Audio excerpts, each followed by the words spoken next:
joining us on an incredibly exciting day for Xanadu and also Canada in general. Canada's steadfast commitment to science and technology makes it an incredible place to have launched Xanadu here 6 years ago. And we're particularly proud to be a Canadian quantum computing company.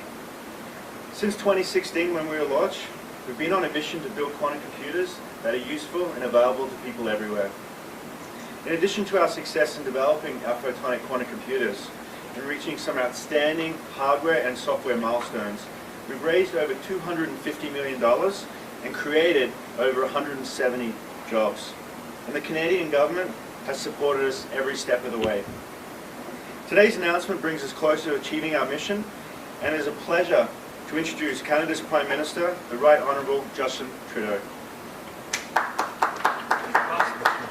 Merci Francois-Philippe. Well said.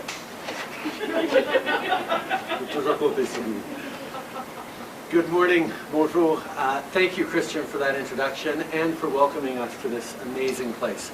Je suis très heureux d'être accompagné par mon collègue, le ministre François-Philippe Champagne. This is a really exciting announcement today. It's about jobs, it's about leading extraordinary advancements in technology.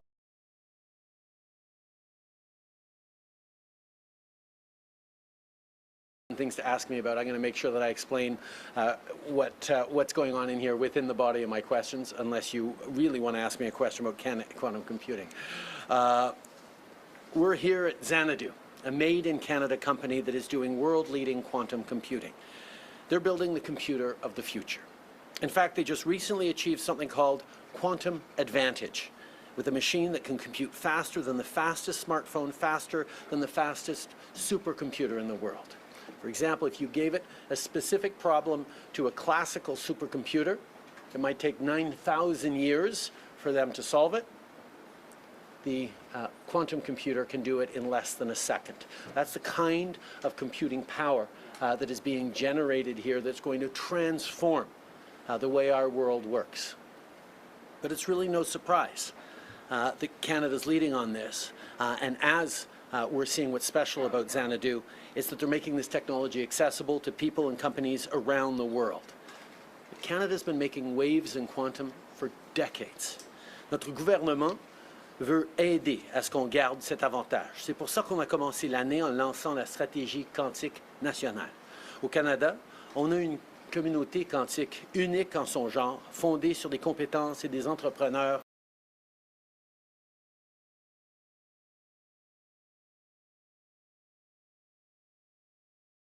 getting that to be able to be accessed by innovators, by entrepreneurs, by businesses across Canada and around the world is the next big challenge. But our quantum strategy is built on three strong pillars. The first is research, which Canada has long been leading the way in at our universities.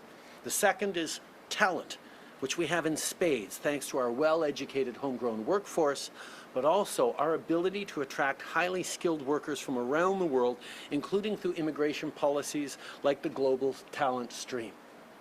A number of years ago, about 6 years ago or so, we heard clearly from high-tech businesses across the country that if we could accelerate their ability to bring in top engineers, top researchers from around the world, they'd expand and grow their base in Canada. So we created the global talent stream that allows people to come in 4-6 weeks, depending on how quickly we can get it done, and get to work right away. And that advantage of bringing in some of the top minds from around the world is exactly what has been able to lead this quantum revolution here in Canada.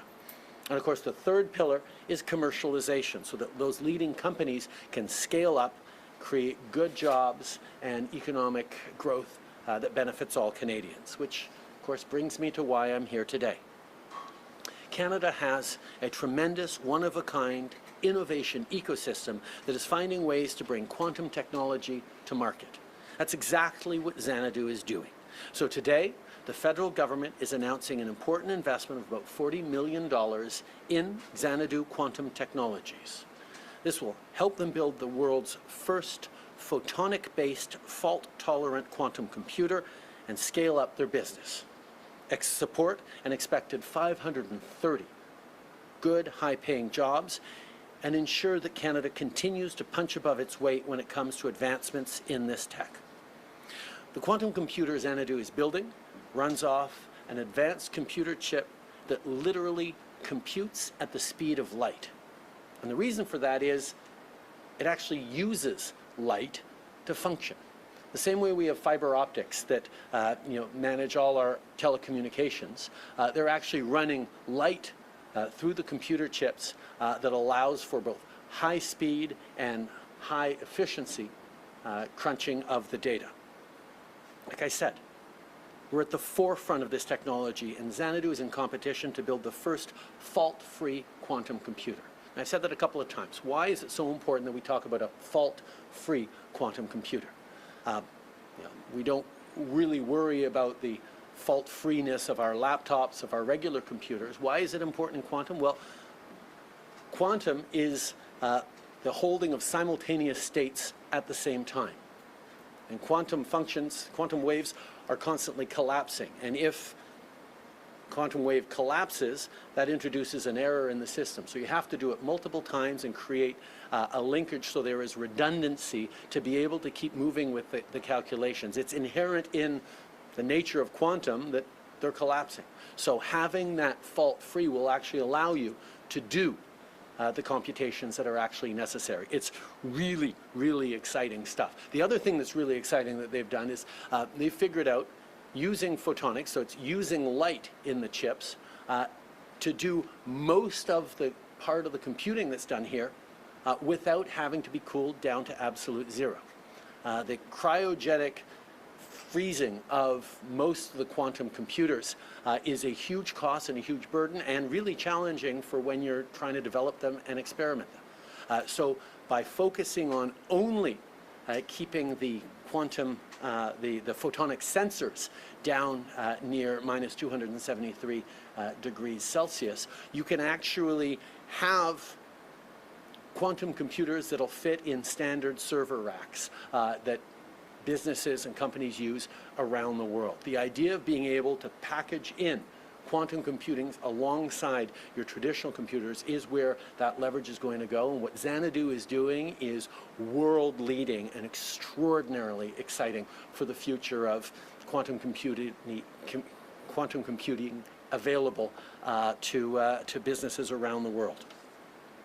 Xanadu a ce qu'il faut.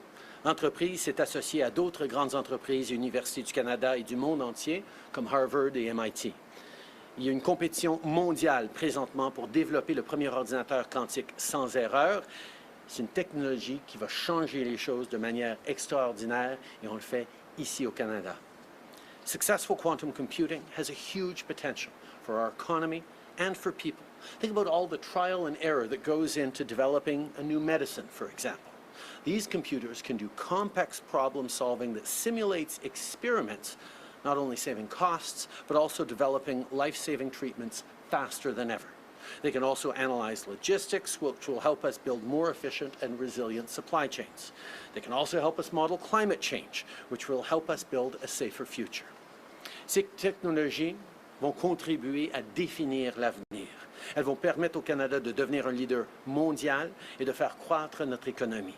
On estime que dans 2 décennies, l'industrie quantique canadienne va représenter près de 140 milliards de dollars et plus de 200 000 emplois. So as governments, we need to keep looking to where the puck is going. Strategic investments like today will set us up for success in the years and in the decades to come. This creates opportunities today and makes sure we're all building the economy of the future so there are opportunities for future generations of Canadians. This is what building an economy that works for all Canadians looks like. It's what it's about, and it's what we're going to keep doing. Merci beaucoup. Je suis très content maintenant de céder la parole au ministre François-Philippe Champagne. François-Philippe. Merci, Monsieur le Premier Ministre. Good morning, everyone. It's good to be back, I should say, to Xanadu. You know, we were touring and seeing all the employees, and you should see the smile on the face of everyone.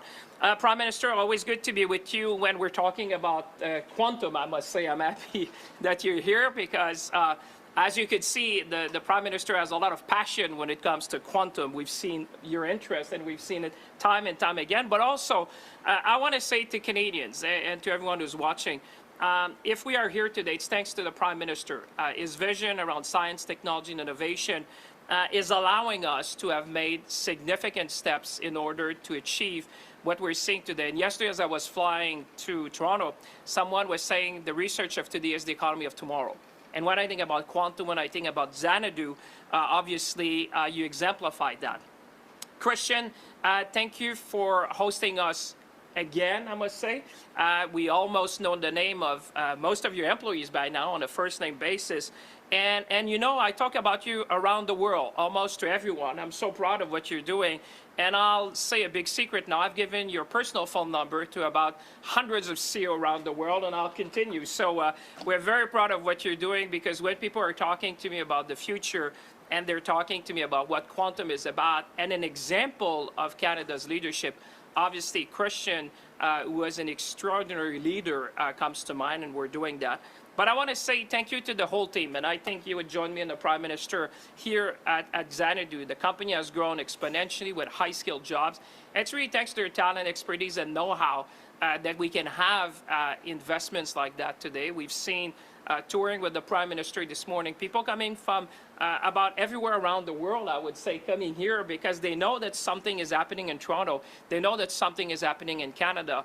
And it's good to see that Canada is still that big magnet for talent, where people are thinking about quantum. They know that the future is here.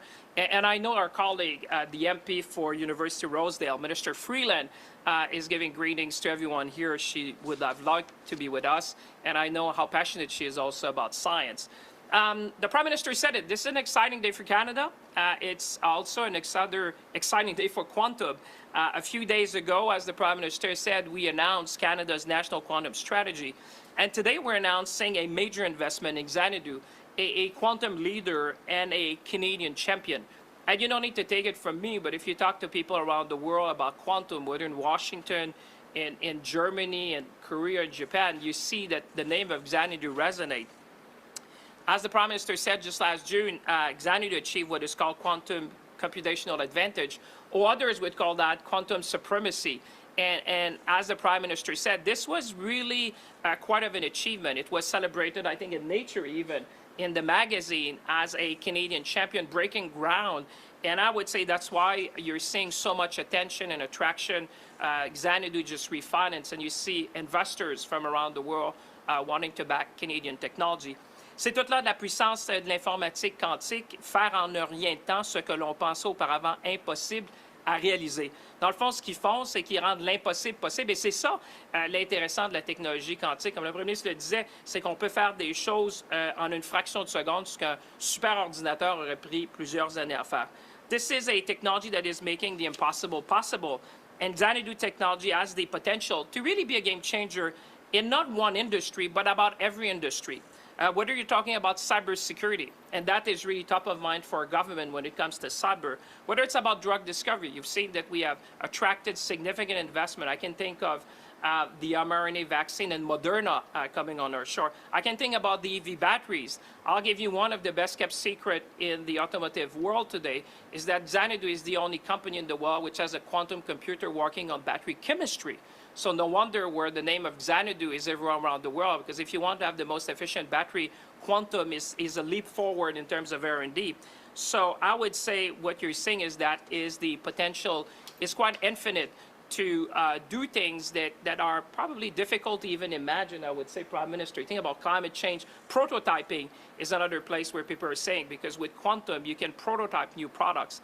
Comme on le disait, à la fine pointe d'innovation, les technologies quantiques vont permettre d'améliorer de façon importante, on parlait des moyens de communication, l'informatique, la production d'énergie, la médecine, mais aussi les prévisions climatiques. Dans le fond, ce qu'on voit, c'est que les possibilités en matière quantique sont infinies. Et plus encore, les technologies quantiques vont servir également de tremplin économique. Le Premier ministre le disait, on parle de plusieurs milliers d'emplois, on parle d'investissements dans l'ordre de milliards, et c'est pour ça que le Canada investit pour être un leader dans le domaine. C'est donc logique de faire progresser la place du Canada dans ce secteur qui est en pleine expansion, mais je vous dirais aussi que c'est assez stratégique de faire ça. C'est pour cela que la semaine dernière, vous l'avez vu, j'ai présenté la toute première stratégie quantique du Canada. Et la stratégie que vous avez vue est dotée d'une enveloppe d'environ 360 millions de dollars pour optimiser la recherche, mais aussi commercialiser des innovations comme on le fait ici ce matin chez Xanadu. So our national quantum strategy is about research talent, but also commercialization. And there's been a lot of talk about that recently, but this morning is a great example. The 40 million we're putting is going to be supporting a project of more than $178 million and is going to create hundreds of high-skilled jobs in a key sector of our economy. And that will put Canada, or continue to put Canada, forefront of quantum. And this is about jobs, this is about opportunities, about growth. This is, and the beauty of all of that is that Canadians will reap the benefit of that. So I would say to all the workers and the hundreds who will very shortly, I think, join Xanadu, you're helping to guide Canada on its way to becoming a world leader in the economy of the 21st century. So in conclusion, I would say let's seize the moment, let's be ambitious, like I always say, and let us be at the center of the next big technological shift that we're seeing, which is quantum technology. Merci tout le monde. Je passe la parole, Monsieur le Président. Happy now to take some questions from media. Thank you, Prime Minister. Merci le Premier Ministre. We have 20 minutes for questions from media. One question, one follow-up. Nous avons 20 minutes pour les questions des médias. Une question, une suivi. And we will begin with the logic. Nous avons commencé avec the logic. Prime Minister, last May, President Joe Biden ordered all federal departments and agencies to make their systems quantum safe. Your government has announced no such measures. Why not? Canada, with the CSE, it has some of the strongest cyber defense capabilities in the world, and as you've seen now, we have some of the most advanced research into quantum technology and quantum innovations. We will continue to ensure that we're supporting our communications security establishment to keep everyone safe from a range of cyber intrusions and cyber attacks. There's always much more to do, but we're doing that work. And Prime Minister, the National Quantum Strategy that you've referenced today directs all $35 million of its procurement funding to a program called Innovative Solutions Canada. That program has spent less in 3 years than you promised to spend in 1. So why give it responsibility for something that's so important to a sector that you say is so important? We know that there are tremendous opportunities to invest in extraordinary innovation, like companies like Xanadu. We're going to continue to make sure that Canada is at the forefront of quantum technology research and applications and and commercialization. That means that there are going to be more good jobs for Canadians. We stand by our quantum strategy because we know how important it is to be building technologies of the future and making sure Canadians are at the forefront of these innovations around the world, and that's why we're going to continue to invest. Next question. Timur Durrani from the Globe and Mail. Numerous experts, including several people who have worked for your government, are now pointing out that the billions of dollars your government has spent on its innovation agenda has not demonstrably improved Canada's tech sector, Prime Minister, or moved indicators such as GDP growth or business investment in R&D. What is your government planning to do to address this? Despite what people say, we continue to be committed to a high-tech future for Canada. We know that whether it's leading on AI, leading on quantum technology, leading on a range of extraordinary innovative solutions that the world is going to need, Canadian researchers are the best in the world because they're drawn from everywhere around the world. We're going to continue to stand by our investments in research. We're going to continue to make sure that innovative technologies like quantum computing are continuing to evolve and become more available to companies across Canada and around the world. The impact that quantum computing can have from automotive and battery design to modeling climate change, to understanding what the impact new life-saving medicines and technologies could have is something we're going to continue to invest in. There's always more to do, but I'm glad to be here today to announce $40 million of investment in this world-leading Canadian company. Switching gears a little bit, Prime Minister, the Globe and Mail reported this morning that the two-person company which received the most ArriveCAN contract work actually subcontracted that work to other companies, including multinationals like BDO or KPMG. Why is the federal government paying millions to a two-person company to then hire other companies to do their work? Can't the public service hire the companies directly or perform IT work in-house? That's exactly the question that I just asked of the public service. Obviously, this is a practice that seems highly highly illogical and inefficient, and I have made sure that the clerk of the Privy Council is looking into procurement practices to make sure that we're getting value for money and that we're doing things in a smart and logical way. Of course, during the pandemic, speed was at an essence, helping people quickly was at an essence, but there are principles that we should make sure are sound moving forward. Okay. C'est une question que j'ai posée moi-même à la greffière du Conseil privé. Pourquoi est-ce que nous avions fonctionné de cette façon-là? Je comprends que dans la pandémie, tout devait bouger rapidement, on devait développer des choses, des solutions rapides pour les Canadiens, mais en même temps, on a des questions au niveau de l'approvisionnement de ces contrats. Et donc, on va faire des suivis pour s'assurer que tout est fait en bonne et due forme et que les structures qu'on a mises en place sont les bonnes pour l'avenir. Hey, good morning, Prime Minister. Mal Hamid with the Canadian Press. Germany's Foreign Minister Annalena Baerbock said over the weekend that if Poland wants to send Leopard 2 battle tanks to Ukraine, Germany would not stand in the way. What does this change about the way the decision-making process in Canada when it comes to supporting Ukraine?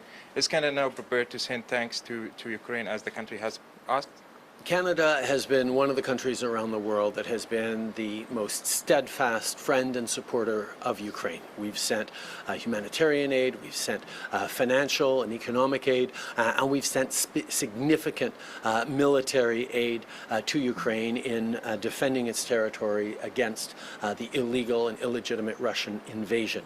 We will continue to be there for Ukraine. We have regular conversations with the Ukrainian leadership and the Ukrainian military to make sure that we're sending them exactly what they need as quickly as possible, and we're going to continue to do that. We have nothing to announce today, but we'll continue to look at how best Canada can help.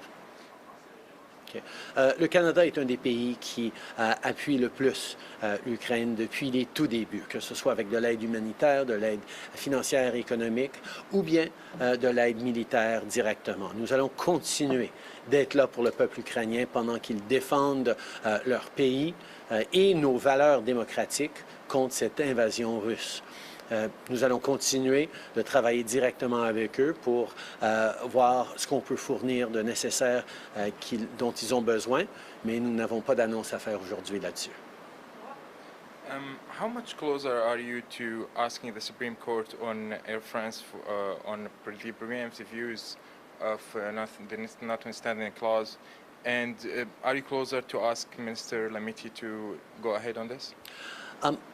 I've been crystal clear on this for many, many years. I do not think any provinces should be proactively, preemptively using the notwithstanding clause. What they're doing is suspending fundamental rights and freedoms and preventing the courts from even being able to weigh in on that. As a government, we will always stand up for people's fundamental rights and freedoms. We've committed that we are going to engage at the Supreme Court in the current case on on Bill 21, and we're going to continue to look at the best ways to make sure that right across the country, every Canadian has their fundamental rights and freedoms protected. Okay. J'ai toujours été très, très clair. Je ne crois pas que c'est une bonne idée que quiconque, à n'importe quel palier de gouvernement, n'importe où dans notre pays, suspende les droits fondamentaux des Canadiens de façon à empêcher la Cour même de se prononcer là-dessus. En tant que gouvernement, on va toujours être là pour défendre les libertés fondamentales de tous les Canadiens. C'est ce que j'ai toujours dit, c'est ce qu'on va continuer à faire. Comme j'ai dit, on va intervenir à la Cour suprême dans le cas de la loi 21. Nous allons continuer de toujours être là pour défendre les droits fondamentaux des Canadiens. Yannick Lepage pour Radio-Canada. Est-ce que vous pourriez détailler un petit peu comment cet encadrement-là avec la Cour suprême pourrait prendre forme et aussi un peu le temps que ça pourrait prendre, quand est-ce qu'on pourrait voir des actions concrètes être prises? Écoutez, en tant que gouvernement, les Canadiens s'attendent de moi et du gouvernement qu'on soit là pour défendre les libertés fondamentales. C'est c'est quelque chose que les Canadiens prennent très au sérieux. On est en train de voir des moments où les libertés fondamentales sont sous attaque un peu à travers le monde. Et en tant que gouvernement, les Canadiens savent qu'on va toujours être là pour défendre leurs droits et leurs libertés. On s'est déjà prononcé sur le fait qu'on allait participer au renvoi participer à la Cour suprême dans le cas de la loi 21. C'est pas nouveau, ça. J'ai dit bien souvent que je déplore quand les provinces, quelle que soit la province qui utilise la clause non-obstant de façon préventive pour suspendre les libertés fondamentales sans pouvoir avoir recours à la Cour. Je pense que ce n'est pas une bonne chose de faire. Mais évidemment, c'est une position que je prends avec toutes les provinces, mais ce n'est pas une question du fédéral contre les provinces, c'est une question de s'assurer qu'on est là pour défendre les libertés fondamentales de tout le monde. Vos relations avec les provinces semblaient s'améliorer dans les dernières semaines. Est-ce que vous craignez que ces mesures-là, avec la clause dérogatoire, ça pourrait envenimer les choses? Non. Je pense qu'on a démontré qu'on peut avancer sur des enjeux qui sont importants pour les Canadiens en travaillant en étroite collaboration avec toutes les provinces. Il va certainement avoir des enjeux sur lesquels on est en désaccord, mais ça va toujours se faire dans le respect et selon les principes et les lois qui régissent notre pays. Thank you. Next question. Thank you. Michelle Song, CBC News. Do your comments about the use of the notwithstanding clause endanger your healthcare negotiations? And can you answer in English and French, please? I just answered it in French, but I'm happy to answer it in English as well. The fact is, we will always stand up for Canadians' fundamental rights. This is a principle that this government has. Defending Canadians' rights and freedoms is something I have never backed off on, and it's not aimed at the provinces or even at one province specifically. It's a principle that this government stands by. I will always defend people's fundamental rights and freedoms. That's something that is understood and expected even by my provincial counterparts. But as I've demonstrated many times, we're also able to work together on areas we agree, whether it be on economic investments and growth or whether it be on healthcare. I know Canadians need us to come together to solve healthcare for the medium and long term, and that's exactly what we're working on with premiers right now. We're going to continue to work collaboratively on the things that Canadians expect us to do. You famously said a Canadian is a Canadian is a Canadian. Why did the government fight to not bring back 4 Canadian citizens detained in Syria back to Canada? Will you now follow a court order telling you to do so? The court ruling just came down on Friday, I believe, and we're looking at it carefully. Obviously, making sure we're defending Canadians' safety and security is always going to be a priority for us, and will continue to be. Hey, good morning, Prime Minister. Colin DeMello from Global News. Housing Minister Ahmed Hassan recently gave $93,000 worth of communications contracts to a firm that focuses on the food industry and is actually owned by the sister of a senior staffer.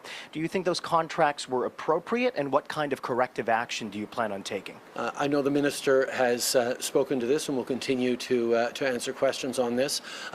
My preoccupation is that rules always be followed, but also that members of Parliament continue to put a priority on connecting and communicating with Canadians. It's a responsibility of any member of Parliament to make sure that they are communicating and connecting with their citizens, and we expect that to be done. So your preoccupation is that the rules would be followed. What happens if somebody doesn't follow the rules? You didn't really answer whether you think this contract is appropriate or not, and what are you willing to do as the boss to, let the minister know that these contracts may have been inappropriate? The Minister is making sure that he's answering all questions on this, and we're making sure that all rules are followed. Thank you. That concludes today's press conference. Merci. Ça va mettre fin aux conférences de presse. No questions.